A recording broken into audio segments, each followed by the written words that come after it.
mimi ninajua ya kwamba nimepatiwa kazi na wananchi wa taifa la Kenya. Na hiyo kazi nimepatiwa, najua mtihani ni 2027. Na hiyo mtihani ya 2027 sipangi kuanguka hiyo mtihani. Hiyo mtihani ya 2027 mimi najua vile nitapita hiyo mtihani.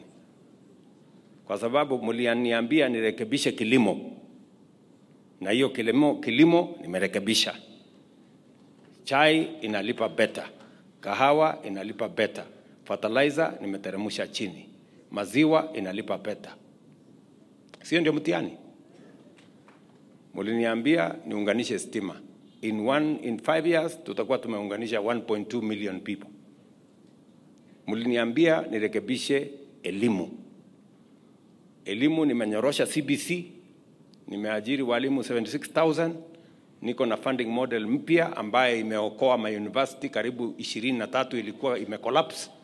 Hiyo program inaendelea mzuri.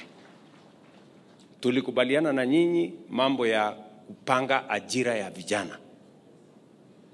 Hiyo ajira inasonga pale kwa affordable housing, inasonga kwa mambo ya market, inasonga kwa mambo ya digital jobs, inasonga kwa mambo ya export of labor.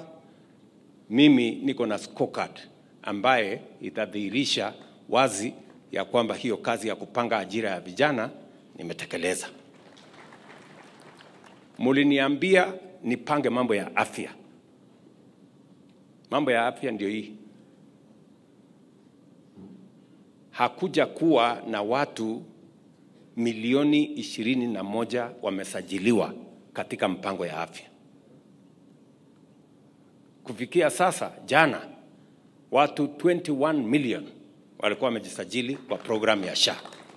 Ile zamani ya NHIF ilikuwa kati ya 7 million, hapo 8 million. Na hii mpango itafikia kila mtu. Ile ya zamani ilikuwa na ubaguzi. Hii nitahakikisha imefikia mama mboga, imefikia mama wa kijiji yote, pia na wao watakuwa na bima ya afya kama sisi ambao tuko na kazi, ambao tuko na uwezo. Even those who cannot afford will have a universal health cover. So wale wanaongea mambo mingi wajitayarishe kwa hii mtihani.